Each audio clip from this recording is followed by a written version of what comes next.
Assalamualaikum warahmatullahi wabarakatuh. Nama saya Muhammad Rifki Dimyati Suranadiat dari Prodi MKB kelas 1A dengan NIM 2210256 dari klaster 4.2 Talha bin Abdullah. Kali ini saya ingin membahas tentang 7 pekanan ketika kuliah duha yang saya resum sendiri. Pekan pertama dengan tema bahaya miras narkoba, perzinahan dan penyimpangan seksual. Minuman keras itu dibagi menjadi 2 pandangan, yakni memabukkan, contohnya khamar. Khamar adalah minuman yang mengandung zat yang memabukkan. Tidak hanya minuman, tetapi benda yang bersifat padat, dan itu memabukkan pikiran manusia hingga tidak sadar, maka benda tersebut disebut khamar. Diharamkan. Semua minuman yang bersifat seperti khamar juga diharamkan. Lalu menghindari perilaku zina. Dari surat Al-Isra ayat 32 dijelaskan larangan berzina, bahkan mendekati saja dilarang, walaupun sekilas hanya larangan mendekatinya saja.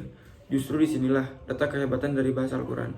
Sebab umumnya setelah mendekati sebab-sebab dari hal-hal yang menjurus kepada perzinahan, seseorang akhirnya berzina, maka jauhilah dampak buruk akibat berzina. Yang pertama adalah lepasnya kendali manusia dalam memenuhi kebutuhan biologis, bahaya terhadap kesehatan, menghancurkan eksistensi keluarga sebagai pondasi bangunan masyarakat. Yang kedua, lari dari pernikahan sah dan tanggung jawab membangun keluarga yang merupakan pondasi bangunan masyarakat dan terbentuknya individu yang amoral. Yang pekan kedua adalah modernisasi keberagaman dalam kehidupan bermasyarakat menuju baldatun thayyibatun warabun kufur. Yang pertama, meneladani perjuangan para pahlawan. Yang kedua, Indonesia dalam bingkai kebinekaan. Indonesia adalah bangsa yang moderat. Salah satu faktornya adalah karena bangsa ini disusun oleh begitu banyak suku. Moderasi beragama, konsep dan implementasi.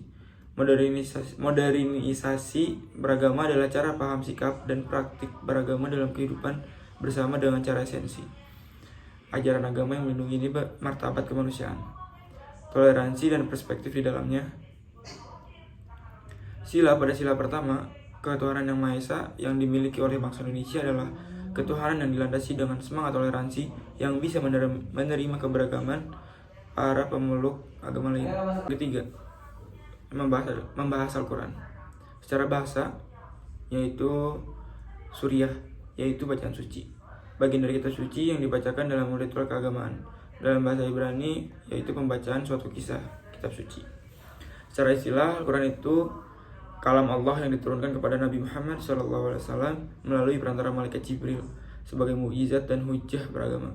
Diriwayatkan secara mutawir sebagai pedoman hidup manusia dan membacanya menjadi ibadah. Pesona kemukjizatan Al-Quran. Yang pertama, bahasanya sangat indah dan dapat menyentuh hati. Yang kedua, Al-Quran mengandung dasar-dasar ilmu pengetahuan. Yang ketiga, Al-Quran mengandung syariat-syariat dalam beragama. Fungsi dan tujuan Al-Quran sebagai pedoman hidup, obat bagi pembacanya, sumber pokok kandungan dalam Al-Quran yaitu akidah, ibadah, muamalah, akhlak, hukum, dan kisah umat terdahulu. Pekan keempat yang bertemakan akhlak sebagai indikator kesolehan dan cinta dalam Islam.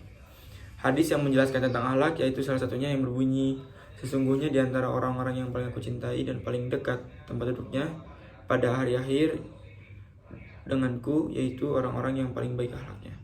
Hadis riwayat At-Tirmizi. Keutamaan dari hadis ini yaitu orang-orang yang akhlaknya baik akan dekat dengan Nabi. Cinta dalam perspektif Islam ialah menebarkan rasa kasih sayang terhadap manusia di dalam akhlak kehidupan bersama dan bernegara. Dalam hadis lain disebutkan Rasulullah SAW berkata, dunia adalah perhiasan dan sebaik-baiknya perhiasan adalah wanita solehah. Wanita itu dinikahi dengan 4 hal, karena hartanya, keturunannya, kecantikannya, dan agamanya. Maka pilihlah karena agamanya, niscaya kamu beruntung. Kan yang kelima adalah refleksi keteladanan Rasulullah dan tadabbur Al-Quran dalam kehidupan kampus, konsep dan penerapan islamisasi sains dalam pendidikan. Dalam surah Al-Ahzab ayat 21 yang artinya, sesungguhnya adalah ada pada Rasulullah itu suci, teladan yang baik bagimu, bagi orang yang mengharap rahmat Allah dari kedatangan hari kiamat dan dia banyak menyebut Allah. Pesan Rasulullah kepada Ibnu Abbas dari Ibnu Abbas Abdullah bin Abbas radhiyallahu anhu Ia mengatakan, pada suatu hari aku pernah dibonceng di belakang Nabi Muhammad SAW. Lalu beliau bersabda, segala Allah niscaya Allah akan menjagamu. Jagalah Allah, maka engkau mendapatkannya di hadapanmu. Jika engkau menahan, mohonlah kepada Allah, dan jika engkau meminta pertolongan, memintalah pertolongan kepada Allah. Upaya naturalisasi sains dan penerapan dalam pendidikan.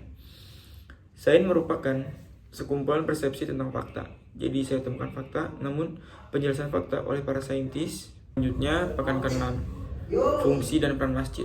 Fungsi masjid adalah yang pertama sebagai tempat ibadah atau sholat, fungsi sosial kemasyarakatan, fungsi politik, fungsi pendidikan, dan fungsi ekonomi. Aspek yang menyangkut operasional masjid yaitu aspek hisi atau bangunan, aspek maknawiyah atau tujuan, aspek ijtimaiyah atau segala kegiatan. Ada pada di masjid. Yang pertama adalah membangun masjid merupakan amal soleh. Yang kedua, membersihkan masjid. Yang ketiga, tidak meludah di dalam masjid. Yang keempat, tidak duduk di dalam masjid ketika junub. Yang kelima, menghargai keutamaan berjalan ke masjid. Yang keenam, tidak berjual beli di masjid. 7, tidak mencari barang yang hilang atau mengumumkan di masjid. 8, mencintai masjid dan selalu mengikatkan hati kepada masjid. 9, tidak boleh bertengkar di masjid. 10, tidak meninggikan suara di masjid. Dan yang ke-11 adalah memuliakan masjid. Yang terakhir adalah perkara ke-7 yang membahas tentang menutup aurat. Dalil dasar yang menjelaskan tentang menutup aurat yaitu pada surat Al-Ahzab ayat 59. Hai Nabi, katakanlah kepada istri-istrimu, anak-anak perempuanmu, dan istri-istri orang mukmin, hendaklah mereka mengulurkan jilbabnya ke seluruh tubuh mereka. Yang demikian itu supaya mereka lebih mudah untuk dikenal, karena itu mereka tidak diganggu. Dan Allah adalah Maha Pengampun lagi Maha Penyayang. Secara etimologi satu bahasa, aurat berarti kekurang, sesuatu yang menjijikan, dan terkadang sesuatu itu yang dianggap jijik untuk diperlihatkan. Dalam terminologi syara, aurat yaitu sesuatu yang haram untuk dilihat. Aurat dalam sholat bagi laki-laki itu menutup segala sesuatu antara pusar dengan lutut. Bagi perempuan yaitu seluruh anggota tubuh kecuali wajah dan kedua telapak tangan baik luar maupun dalam sebatas pergelangan tangan. Sudut pandang ketertutupan aurat ini yaitu ketika tidak terlihat dari segala sisi.